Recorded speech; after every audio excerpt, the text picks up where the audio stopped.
ಹರೇ ಕೃಷ್ಣ.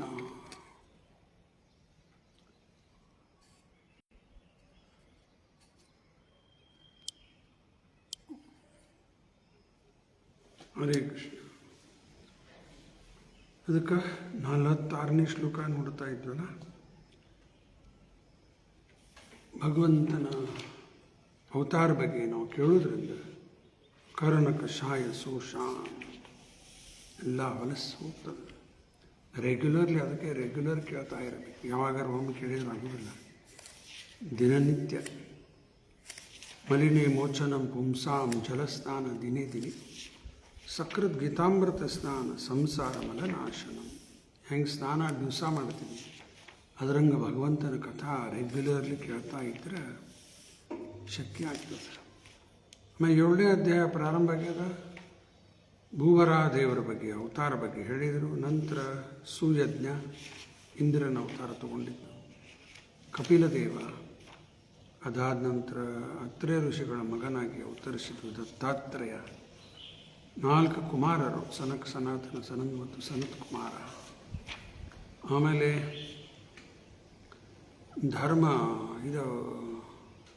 ಧರ್ಮ ಮತ್ತು ಮೂರ್ತಿ. ಆ ಮೂರ್ತಿ ದಕ್ಷನ ಮಗಳು. ಅವರಿಗೆ ಅವತಾರ ಆಗಿದ್ದು ನರನಾರಾಯಣ ಋಷಿಗಳು. ಅದು ಚರ್ಚೆ ಆಯಿತು. ಆಮೇಲೆ ಧ್ರುವನ ಸಲುವಾಗಿ ಭಗವಂತ ಒಂದು ವೈಕುಂಠದ ಲೋಕನೇ ಇಲ್ಲಿ ತಂದಾನೀಗ. ಅದೇ ಧ್ರುವ ನಕ್ಷತ್ರ ಅಂತಾರೆ. ಅದು ಇಲ್ಲಿದಲ್ಲ, ವೈಕುಂಠ ಲೋಕ. ಈ ಜಗತ್ತೆಲ್ಲ ನಾಶ ಆದರೂ ಆ ಲೋಕ ಹಾಗೆ ಉಳಿತದೆ. ಆಮೇಲೆ ವೇಣ ಅನ್ನೊಬ್ಬ ರಾಜ ಮಹಾದುಷ್ಟ. ಅವನು ಶಾಪದಿಂದ ಬ್ರಾಹ್ಮಣರು ಸಾಯಿಸ್ತಾರೆ. ಅವನು ಶರೀರ ಮಂಥನ ಆದಮೇಲೆ ಪೃಥು ಮಹಾರಾಜ ಅವತಾರ ಆಗಿದ್ದು ಚರ್ಚೆ ಆಗಿದೆ. ಆಮೇಲೆ ನಾಭಿ ಮತ್ತು ಸುದೇವಿ ಮಗನಾಗಿ ವೃಷಭದೇವ ಅವತಾರ, ಅದು ಚರ್ಚೆ ಆಯಿತು. ಅದಾದ ನಂತರ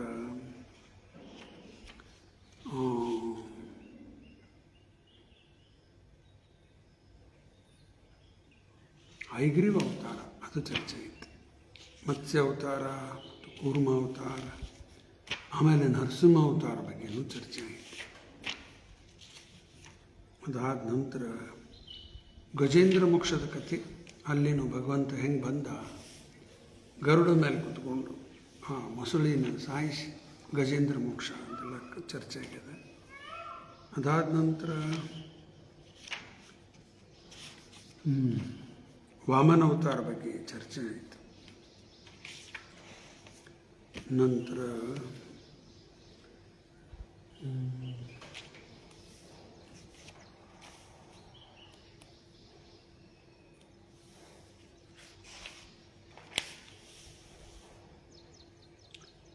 ಹಂಸ ಅವತಾರ. ಹಂಸ ಅವತಾರದಲ್ಲಿ ನಾರದರಿಗೆ ಉಪದೇಶ ಮಾಡಿದ್ದೆಲ್ಲ ನಿನ್ನೆ ಚರ್ಚೆ ಮಾಡಿದ್ದೆ. ಇನ್ನು ಇವತ್ತಿನ 2 ಶ್ಲೋಕ 20, 21 ಸ್ವಲ್ಪ ನೋಡ್ಬಿಡೋಣ. ನೆಟ್ ಪ್ರಾಬ್ಲಮ್ ಆಗಿಬಿಡುತ್ತೆ, ಬಂದಾಗಿಬಿಡುತ್ತೆ. As the incarnation of Manu, the Lord became the descendant of the Manu dynasty and ruled over the miscreant kingly order, subduing them by his powerful wheeled weapon. Undeterred in all circumstances, his rule was characterized by his glorious fame, which spread over the 3 lokas and above them to the planetary system of Satyaloka, the topmost in the universe. ಈಗ ಮನ್ವಂತರ ಅವತಾರ ಅಂತಾರೆ. ಇಲ್ಲಿ ಭಗವಂತ ಅವತಾರ ತಗೊಂಡಿದ್ದು ಮನುಕುಲದಲ್ಲಿ ಮನ್ವಂತರ ಅವತಾರ. ಈ ಭಗವಂತನ ಈ ಅವತಾರದಲ್ಲಿ ಏನು ಮಾಡಿದ್ದಾನೆ? ಸಬ್ಡ್ಯೂಡ್ ಪವರ್ಫುಲ್ ಕಿಂಗ್ಸ್. ಯಾರ ರಾಜರು ತಮ್ಮ ಕರ್ತವ್ಯ ಮಾಡ್ತಾ ಇಲ್ಲ. ರಾಜರ ಕರ್ತವ್ಯ ಏನದ? ಕ್ಷತ್ರಿಯ ಧರ್ಮ, ಶೌರ್ಯಂ ತೇಜೋ ಧಿತಿರ್ದಾಕ್ಷಂ, ಯುದ್ಧ ಚಾಪ ಪಲಾಯನಂ, ದಾನಮ ಈಶ್ವರ ಭಾವಶ್ಚ ಕ್ಷತ್ರಕರ್ಮ ಸ್ವಭಾವಜಂ. 18.43. ಇದೆಲ್ಲ ಕ್ಷತ್ರಿಯರ ಕರ್ತವ್ಯ. ಇವು ಮಾಡಬೇಕು. ಮಾಡ್ತಾ ಇಲ್ಲ ಅಂದ್ರೆ ಅವರು ಕ್ಷತ್ರಿಯರಲ್ಲೇ ಇಲ್ಲ. ಅಂಥ ಕ್ಷತ್ರಿಯರನ್ನು ಭಗವಂತ ನಾಶ ಮಾಡಿದ್ದಾನೆ. ಇದರಿಂದ with his powerful wheel weapon ಅಂದರೆ ಸುದರ್ಶನ ಚಕ್ರ. His rule was characterized by his glorious fame, which spread over the 3 lokas. ನಾವು ಗುರು ಪೂಜಾ ಮಾಡುವಾಗ ಗುರುಪಾದರು ಹೇಳ್ತೀವಲ್ಲ, ಏಬೇಜ ಗುಷು ತ್ರಿಭುವನ, 3 ಲೋಕದಲ್ಲಿ ನೀವು ಪ್ರಸಿದ್ಧ ಆಗಿಬಿಟ್ಟಿರಿ. ಇದು ಸ್ಪಿರಿಚುವಲ್ ಗ್ಲೋರಿ ಈ ರೀತಿ. ಮಟೀರಿಯಲ್ ಗ್ಲೋರಿ ಎಲ್ಲ temporary. Material name, fame, wealth, property ಎಲ್ಲ ಟೆಂಪ್ರರಿ ಇಲ್ಯೂಷನ್. ಇದು ಟೆಂಪ್ರರಿ ಅಲ್ಲ, ಇದು ಇಟರ್ನಲ್. ಇಟರ್ನಲ್. ಸುಖದೇವ್ ಗೋಸ್ವಾಮಿ ಯಾವಾಗಿನವರು? ವ್ಯಾಸರ ಮಗ, ಇವತ್ತಿನವರೆಗೂ ಅವ್ರ ಬಗ್ಗೆ ಚರ್ಚೆ. ಹನುಮಂತ ಯಾವಾಗ? ತ್ರೇತಾಯುಗದಲ್ಲಿ. ಎಲ್ಲ ಇಟರ್ನಲ್. ಮಧ್ವಾಚಾರ, ಹನುಮಂತನ ಅವತಾರ, ಹನುಮ, ಭೀಮ, ಮಧ್ವ, ಎಲ್ಲ ಪಾಂಡವರು, ಎಲ್ಲ ಶುದ್ಧ ಭಕ್ತರು, ಧ್ರುವ ಮಹಾರಾಜ ಅವೆಲ್ಲ ಓಡ್ತಾ ಬಂದ್ವಿ. ಪ್ರಹ್ಲಾದ ಮಹಾರಾಜರು, ಎಲ್ಲ ಎಕ್ಸ್ಟ್ರಾಡಿನರಿ ಡಿವೋಟೀಸ್. ಇದು ಇಟರ್ನಲ್ ಫೇಮ್ ಇದೆ, ಟೆಂಪ್ರರಿ ಅಲ್ಲ. And above them to the planetary system of Satyaloka. ಆಯಿತಾ? ಇನ್ನು ತಾತ್ಪರ್ಯದಲ್ಲಿ ಗುರುಪಾದ ಏನು ತಿಳಿಸ್ತಾರೆ ನೋಡೋಣ ಅಂತ. We have already discuss the incarnation of Manu in the first canto. In one day of Brahma, there are 14 Manus. ಇನ್ನು ಒಂದು ದಿವಸ ಬ್ರಹ್ಮದೇವರದಲ್ಲಿ 14 ಮನು. ಇನ್ನು ಬ್ರಹ್ಮದೇವರ ಒಂದು ದಿವಸ ಅಂದರೆ ಏನು? 12 ತಾಸು. ಅಲ್ಲೇ 12 ತಾಸು. ಇಲ್ಲಿ ನಮಗೆ ಸಹಸ್ರ ಯುಗ ಪರ್ಯಂತಂ, 1,000 ಯುಗ, 4 ರಂಗ, ಸತ್ಯ, ತ್ರೇತಾ, ದ್ವಾಪರ, ಕಲಿ, 4 ಯುಗ, ಒಂದು ಮಹಾಯುಗ. ಇಂಥ 1000 ಯುಗ ಏನದು ಪೀರಿಯಡ್? ಭಾರಿ ದೊಡ್ಡದಾಗ್ಬಿಡ್ತು. ಅಂದಾಜು ಹೇಳ್ತೀನಿ. ಈಗ ಕಲಿಯುಗದ ಅವಧಿ ಎಷ್ಟದ? 4,32,000 ವರ್ಷ. ಅದರಲ್ಲಿ 5,000 ವರ್ಷ ಹೋಗ್ಯದ ಈಗ ಅಂದಾಜು. ಇನ್ನೂ 4,27,000 ವರ್ಷ ಕಲಿಯುಗದ ಪೀರಿಯಡ್. ಎಂಡದಲ್ಲಿ ಕಲಿಕೆ ಅವತಾರ ಆಗ್ತದೆ. ಈಗೇನಿಲ್ಲ. Total 4,32,000 years. Exact double 8,64,000 years Dvapara ಯುಗ.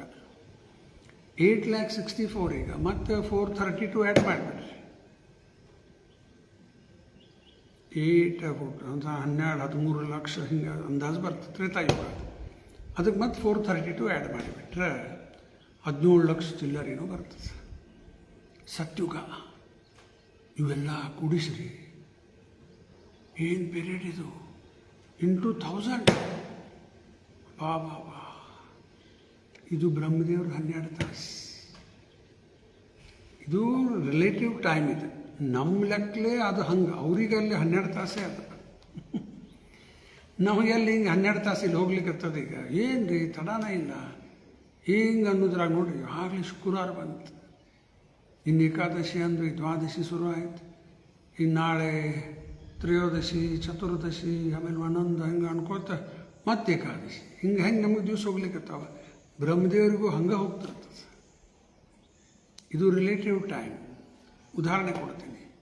ನಮ್ಮ ಲೈಫ್ ಸ್ಪ್ಯಾನ್, ಒಂದು ಮಸ್ಕಿಟೋ, ಒಂದು ಫ್ಲೈ, ಅದಕ್ಕೆ ಕಂಪೇರ್ ಮಾಡಿ ನೋಡಿದರೆ ನಮ್ಮ ಲೈಫ್ ಸ್ಪ್ಯಾನ್ ಭಾಳ ದೊಡ್ಡದು ಅನ್ನಿಸ್ಬಿಡ್ತದೆ. ಅದರ ಲೈಫು ಇಷ್ಟ. ಒಂದು ರಾತ್ರಿನೂ ಇರ್ತಾವೆ, ಇಲ್ಲಿ ಗೊತ್ತಿಲ್ಲ. ಮುಂಜಾನೆಲ್ಲ ಸತ್ತು ಬಿದ್ದಿರ್ತಾವೆ. ಕಸ ಹೊಡಿಬೇಕಾದ್ರೆ ನೋಡಿ ಎಷ್ಟು ಹುಳ ಇವು ಸತ್ತು ಬಿದ್ದಿರ್ತಾವೆ. ಮುಗೀತದ್ರ.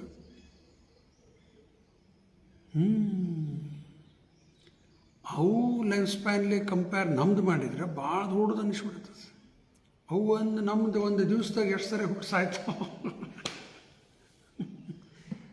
ಅದರಂಗೆ ಬ್ರಹ್ಮದೇವ್ರ ಆಯುಷ್ಯಕ್ಕೆ ನಮಗೆ ಅಲ್ಲಿ ಲೈಫ್ ಸ್ಪ್ಯಾನ್, ಅಲ್ಲಿ ಟೈಮ್ ಸ್ಕೇಲ್ ಬೇರೆನಲ್ಲ.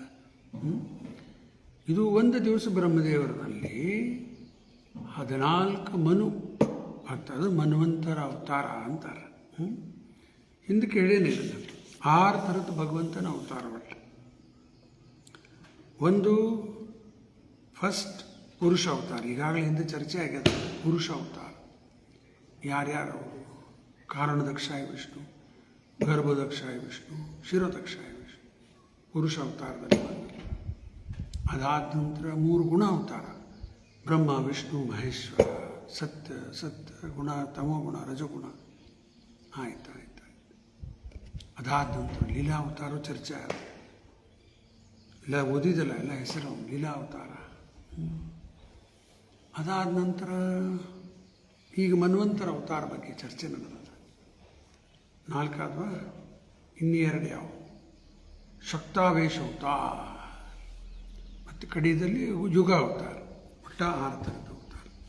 ಇಲ್ಲಿ ಮನ್ವಂತರ ಅವತಾರ ಬಗ್ಗೆ ಇವತ್ತಿನ ಶ್ಲೋಕದಲ್ಲಿ ತಿಳಿಸ್ತಾ ಇದ್ದಾರೆ. Brahma lives for 100 years according to calculation ಆಯ್ತು, ಅದೆಲ್ಲ ಹೇಳಿದೀಗ. ಆಮೇಲೆ there are innumerable Brahmas and all of them live only during 1 breath period of Mahavishnu.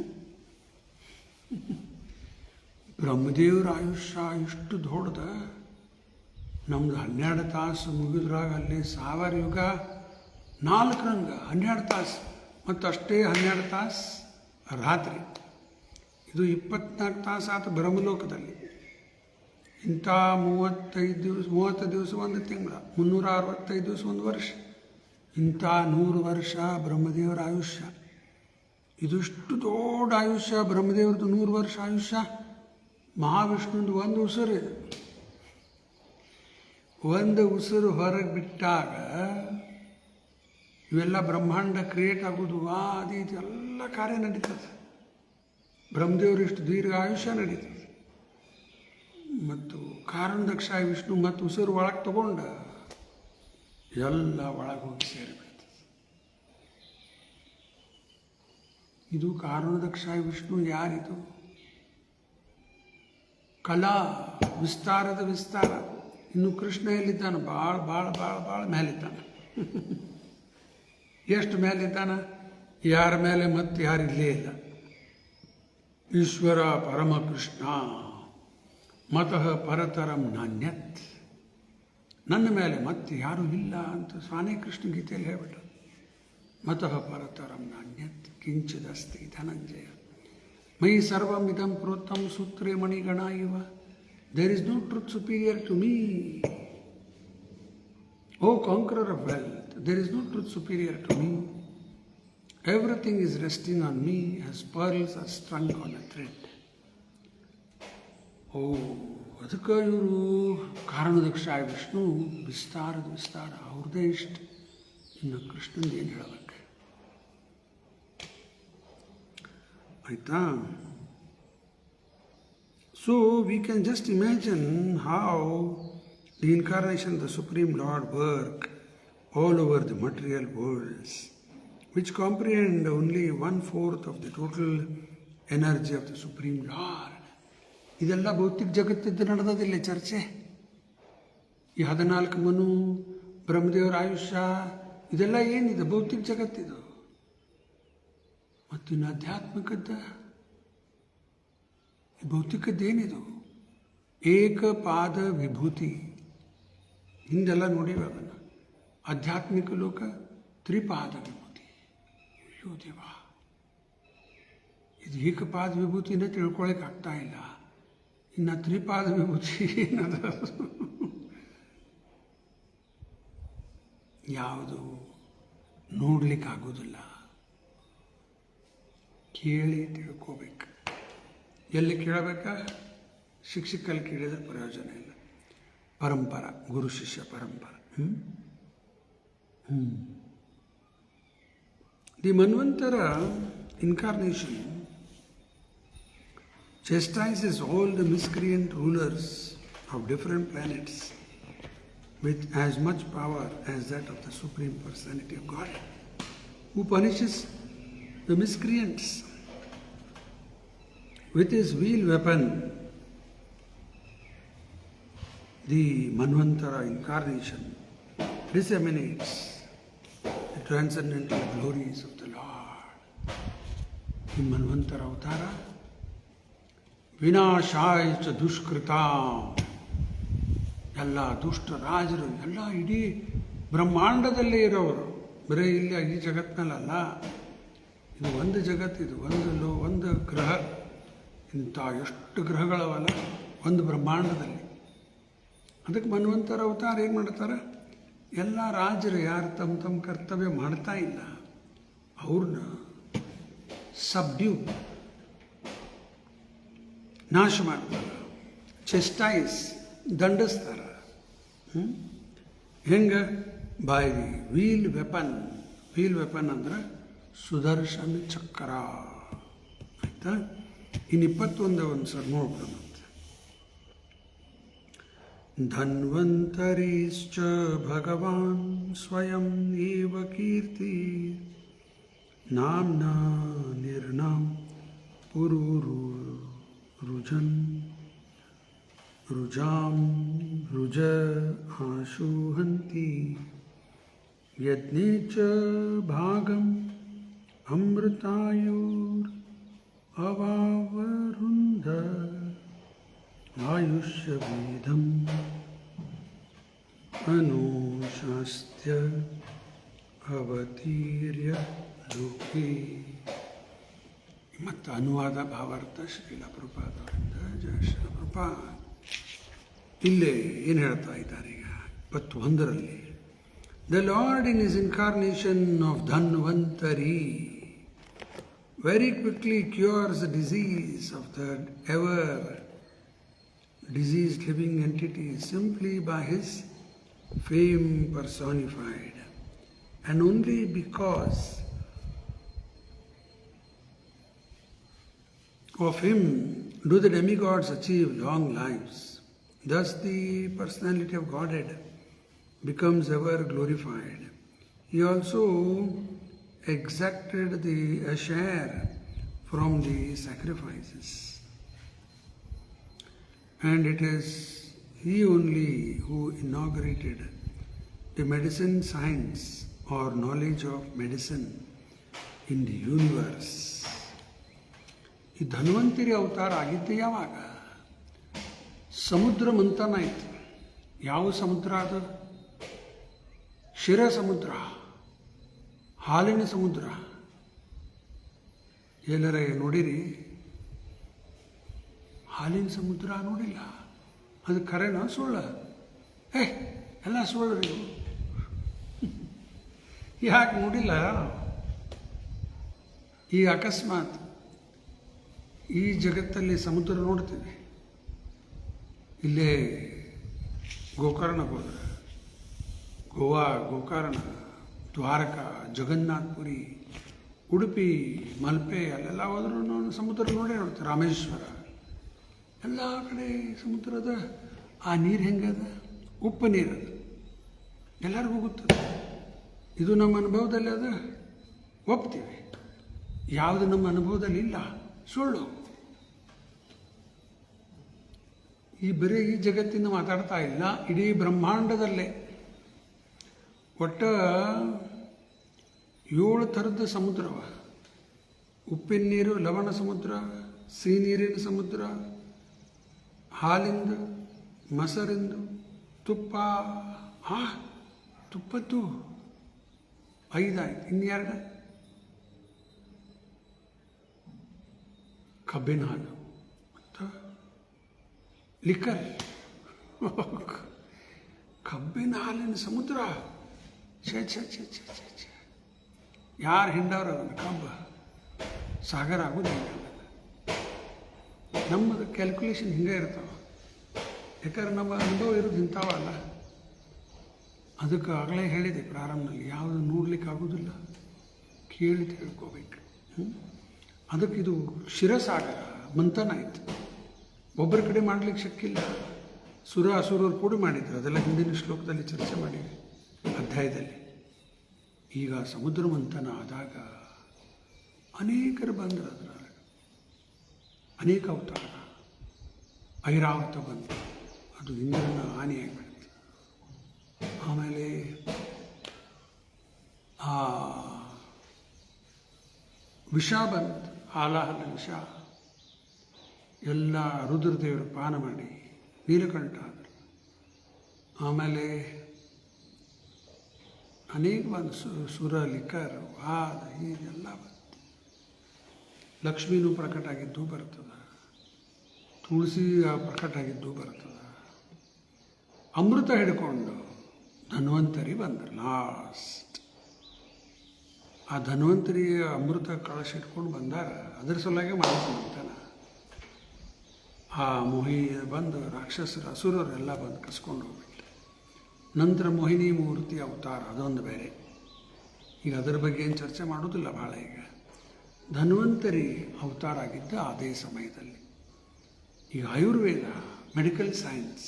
ಆಯುರ್ ಅಂದ್ರೆ ಆಯುಷ್ಯ, ವೇದ ಅಂದ್ರೆ ಜ್ಞಾನ. ಯಾವ ಜ್ಞಾನದಿಂದ ಆಯುಷ್ಯ ಬೆಳೀತದ ಅದೇ ಆಯುರ್ವೇದ. ಧನ್ವಂತರಿ ಕೊಟ್ಟರು ಮೆಡಿಕಲ್ ಸೈನ್ಸ್, ಮೆಡಿಸಿನ್ ಸೈನ್ಸ್. ಈಗ ಧನ್ವಂತರಿ ಅವತಾರದಲ್ಲಿ ಏನಾಗ್ತದೆ, ಎಲ್ಲರದು ರೋಗ ನಿವಾರಣೆ. Very quickly cures disease of the ever disease living entities.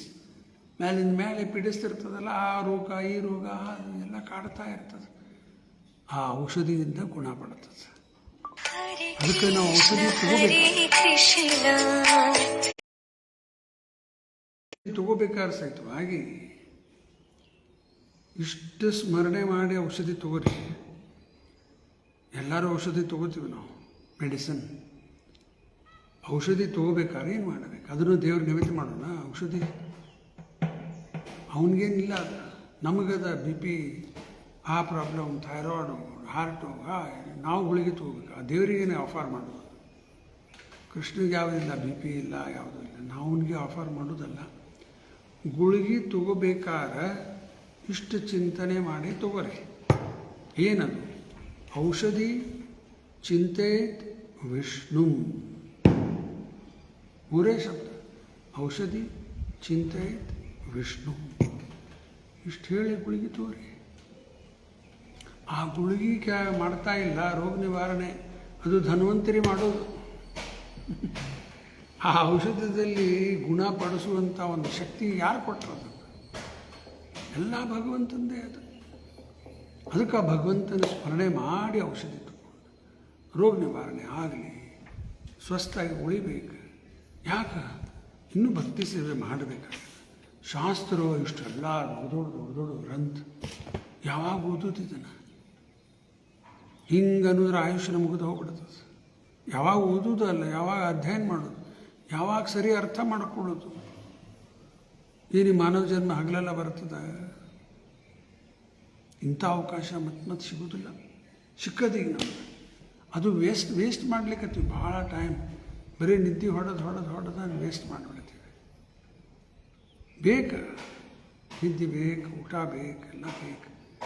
Minimise ಮಾಡಿ ಉಳಿದ ಸಮಯ ಜಾಸ್ತಿ ಎಲ್ಲ ಅಧ್ಯಯನ ಮಾಡಲಿಕ್ಕೆ ತಗೋಬೇಕು.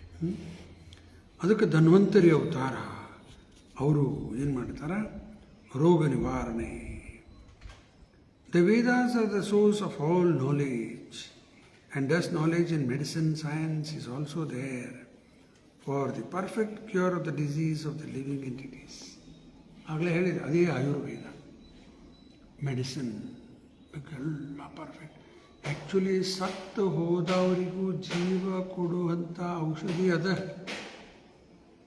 ಸತ್ತಿರ್ತಾರ, ಔಷಧಿ ಕೊಟ್ಟು ಬದುಕಬಹುದು. ಯಾರಿಗೂ ಗೊತ್ತಿಲ್ಲ. ಈಗ ಅದು ಇದೇ ಸಮುದ್ರ ಮಂಥನ ಆದಾಗ ಆ ವಾಸುಕಿ ಕಚ್ಚಲಿಕ್ಕೆ ಹತ್ತು ಬಿಡುತ್ತೆ ಅಸುರರಿಗೆ. ಕಚ್ಚಿದ ಕೂಡ ಸತ್ ಬಿದ್ರು ಅವರು. ಮತ್ತೆ ಬದುಕಿಸಿದರು ಶುಕ್ರಾಚಾರ್ಯ. ಸತ್ತವ್ರಿಗೆ ಮತ್ತೆ ಬದುಕಿಸಿದರು. ಎಲ್ಲ ಗೊತ್ತಿಲ್ಲ, ಜನಕ್ಕೆ ಗೊತ್ತಿಲ್ಲ. ಆಯುರ್ವೇದದಲ್ಲಿ ಎಲ್ಲ ಪರ್ಫೆಕ್ಟ್ ಮೆಡಿಸಿನ್ ಅವ. ಆಮೇಲೆ the embodied living entity is diseased by the very structure, by the very construction of his body. The body is a symptom of disease. ಮುಖ್ಯ ಡಿಸೀಸ್ ಯಾವುದಂತ? ಇದೇ ಶರೀರೇ ಒಂದು ದೊಡ್ಡ ರೋಗ. ಈ ಶರೀರ ರೋಗ ಏನ್ರಿ? ಇದಕ್ಕೇನೋ ರೋಗ ಆದರೂ ರೋಗ ಅಂತ ತಿಳ್ಕೊಂಡಿವಿ. ಇದಕ್ಕಾಗಿದ್ದು ರೋಗ ಅದು ಬೇರೆ. ಶರೀರೇ ಒಂದು ರೋಗ. ಯಾರಿಗೂ ರೋಗ? ಅದು ಆತ್ಮಕ್ಕೆ ರೋಗ. ಅದಕ್ಕೇನಂತಾರ? ಭವರೋಗ. ಭವರೋಗಕ್ಕೆ ಔಷಧಿ ಮೆಡಿಕಲ್ ಶಾಪ್ನಾಗ ಸಿಗ್ತಾವ. ಆ ಭವರೋಗಕ್ಕೆ ಔಷಧಿ ಇದೆ. ನಿವೃತ್ತಿ ತರ್ಸೇರುಪಗೀಯಮಾನ ಭವೌಷಧಿ ಚೋತ್ರ ಮನೋಭಿರಾಮ ಕಾವೋತ್ತಮ ಶ್ಲೋಕೆ ಗುಣಾನುವಾದ ವಿರಜೆ ಭಿನಾ ಪಶುಘ್ನ. ಇದು ಭಾಳ ಇಂಪಾರ್ಟೆಂಟ್ ವರ್ಸ್. ಅದಷ್ಟು ಚರ್ಚೆ ಮಾಡಿ ಮುಗಿಸ್ಬಿಡೋಣ, ಟೈಮ್ ಆಗ್ಯದ. ಬರೀ ಸ್ಟಾಪ್ ಆಗಿಬಿಡುತ್ತೆ ಭಾಳ ತನ. ಭವೌಷಧಿ ನಾ ಹೇಳಲಿಕತ್ತೆ ಪ್ರೂಪ ತಪ್ಪರದಲ್ಲಿ ಅದನ್ನು ಹಾಕ್ಯಾರಿಲ್ಲ. ಏನಾಗ್ಯದ ಗೊತ್ತಿಲ್ಲ ನನಗೂ, ನಮ್ಮ ತಲೆಗೆ ಪ್ರೂಪಾದಾರ ಹೇಳೋದು ಮೊದಲ ಬರಲಿಕ್ಕತ್ತದ. ಇದಷ್ಟು ಶ್ಲೋಕ ಚರ್ಚೆ ಮಾಡಿ ಮುಗಿಸ್ಬಿಡ್ತೀನಿ. ಏನಿದು ಶ್ಲೋಕ, ಎಷ್ಟು ಬೆನಿಫಿಟ್ ಅದ ಇದು ಭಾಗವತ ಶ್ರವಣ ಮಾಡೋದ್ರಿಂದ. ಫಸ್ಟ್ ಬೆನಿಫಿಟ್ ಬರ್ಕೋತ ಹೋಗ್ರಿ ಎಲ್ಲ. ನಿವೃತ್ತಿ ತರ್ಸೇ ರೂಪಗೀಯಮಾನಾತ್. ನಿವೃತ್ತಿ ಆಗ್ತದೆ. ಏನು ನಿವೃತ್ತಿ ಆಗ್ತದೆ? ಅನರ್ಥಗಳು ದೂರ ಆಗ್ತವೆ. ಯಾವ ಅನರ್ಥ? ಕಾಮ, ಕ್ರೋಧ, ಲೋಭ, ಮೋಹ, ಮದ, ಮತ್ಸರ. ನಿವೃತ್ತಿ ತರ್ಸೇ ರೂಪಗೀಯಮಾನ. First benefit. ಎರಡನೇದು ಭವೌಷಧಿ. ಭವರೋಗಕ್ಕೆ ಭವೌಷಧಿ ಇದು. ಭಗವಂತನ ನಾಮ, ಭಗವಂತನ ಕಥಾ. ಭವರೋಗಕ್ಕೆ ಭವೌಷಧಿ ಎರಡನೇದು. ಮತ್ತು ಮನೋಭಿರಾಮ ಅಂತಂದ್ರೆ ಸಾಮಾನ್ಯವಾಗಿ ಔಷಧಿ ಭಾಳ ಕೈ ಇರ್ತದೆ, ಅದಕ್ಕೆ ಅದು ಕ್ಯಾಪ್ಸೂಲ್ ಫಾರ್ಮ್ ಮಾಡ್ತಾರೆ. ತೊಗೋಬೇಕು, ಒಳಗೆ ಹೋಗಿ ಹೊಡಿತದೆ. ಮೊದಲು ಕ್ಯಾಪ್ಸೂಲ್ ಪುಡಿ ಮಾಡಿ ತೆಗೆದು ಹೊಳಗೆ ಬರಂಗಿಲ್ಲ, ಉಲ್ಟಿನೇ ಹೊಡಿತೀವಿ ನಾವು. ಆಗೋದಿಲ್ಲ, ಸಾಯೋದಿಲ್ಲ, ಒಳಗೆ ಹೋಗೋದಿಲ್ಲ. ಸಾಯೋದಾಗಿದ್ರೆ ಅದನ್ನೇ ತೊಗೊಂಡ್ರೆ ಸತ್ತ ಹೋಗ್ತಿದ್ದಿಲ್ಲ ಗುಳಿಗೆ. ಅದು ತೊಗೊಳ್ಳಿಕ್ಕೆ ಆಗಲಿಲ್ಲ, ಅಷ್ಟು ಕೈ ಇರ್ತದೆ. ಟ್ರೈ ಮಾಡಿ ನೋಡಿರ್ಬೇಕು ಯಾವಾಗ. ಅದು ಭಾಳ ಬಿಟ್ಟಾರ ಮೆಡಿಸನ್. ಈ ಔಷಧಿ ಮನೋಭಿರಾಮ. ಭಗವಂತನ ನಾಮಸ್ಮರಣೆ, ಭಗವಂತನ ಕಥಾ ಕೇಳೋದು, ಹೇಳೋದು, ಒಳ್ಳೆಯ ಆನಂದ ಅನಿಸ್ಬಿಡ್ತದೆ. ಮನೋಭಿರಾಮ. ಮುಂದೆ ಕಾವೋತ್ತಮ ಶ್ಲೋಕೆ ಗುಣಾನುವಾದ. ಈ ಭಾಗವತ ತುಂಬ ಏನದ? ಆ ಭಗವಂತನ ಗುಣಗಾನ. ಉತ್ತಮ ಶ್ಲೋಕೆ ಗುಣಾನುವಾದ. ಯಂ ಬ್ರಹ್ಮ ವರುಣೇಂದ್ರ ರುದ್ರ ಮರುತಃ ಸ್ತುವಂತಿ ದಿವ್ಯೈಃ ಸ್ತವೇ ವೇದೈಃ ಸಾಂಗಪದಕ್ರಮ ಉಪನಿಷದೆ ಗಾಯಂತಿ ಯಂ ಸಾಮಗಾಃ ಧ್ಯಾನಾವಸ್ಥಿತಾ ತದ್ಗತೇನ ಮನಸಾ ಪಶ್ಯಂತಿ ಯಂ ಯೋಗಿನೋ ಯಸ್ಯಾಂತಂ ವಿಧು ಸುರಾಸುರಗಣ ದೇವಾಯ ತಸ್ಮೈ ನಮಃ. ಎಲ್ಲರೂ ಭಗವಂತನ ಗುಣಗಾನ ಮಾಡ್ತಾ ಇದ್ದಾರೆ. ಆದ್ದರಿಂದ ಭಗವಂತನ ಹೆಸರೇ ಉತ್ತಮ ಶ್ಲೋಕೆ. ಎಲ್ಲ ವೇದ ಭಗವಂತನ ಗುಣಗಾನ ಮಾಡ್ತಾ ಇದೆ. ಆದ್ದರಿಂದ ಅವನ ಹೆಸರೇ ಒಂದು ಉತ್ತಮ ಶ್ಲೋಕ. ಪುಣ್ಯ ಶ್ಲೋಕ ಭಕ್ತರ, ಉತ್ತಮ ಶ್ಲೋಕೆ ಕೃಷ್ಣ, ಉತ್ತಮ ಶ್ಲೋಕೆ ಗುಣಾನುವಾದ. ಅವನು ಗುಣಗಾನದ ಇಷ್ಟೆಲ್ಲ ಇದ್ದಿತ್ತು. ಒಂದು ಅನರ್ಥಗಳೆಲ್ಲ ದೂರ ಆಗ್ತದೆ. ನಿವೃತ್ತಿ ತರಿಸಿರುತ್ತೆ. ಭವರೋಗಕ್ಕೆ ಭವೌಷಧಿ. ಮನೋಭಿರಾಮ, ಮನಸ್ಸಿಗೆ ಆರಾಮ. ಮತ್ತು ಉತ್ತಮ ಶ್ಲೋಕೆ ಗುಣಾನುವಾದ. ಇವು ನಾಲ್ಕವ. ಈ ನಾಲ್ಕು ಇದ್ದಿದ್ದು ಯಾರು ಬೇಡ ಅಂತಾರ. ಇವೆಲ್ಲ ಬೇಡ್ರಿಪ್ಪ ನಮಗೆ. ಯಾರು ಬೇಡ ಅನ್ನೋರು? ವಿನಾ ಪಶುಘ್ನ. ಪಶು ಹಿಂಸೆ ಮಾಡೋರು, ಅವರಿದೆಲ್ಲ ಬೇಡ ಅಂತಾರೆ. ಒಂದು ಅರ್ಥ. ಆದರೆ ಎರಡನೇ ಅರ್ಥ, ಯಾರು ಆತ್ಮಹನನ ಮಾಡ್ಕೊತಾರೆ, killer of one's own self, ಅವರು ಇದು ಬೇಡ ಅಂತಾರೆ.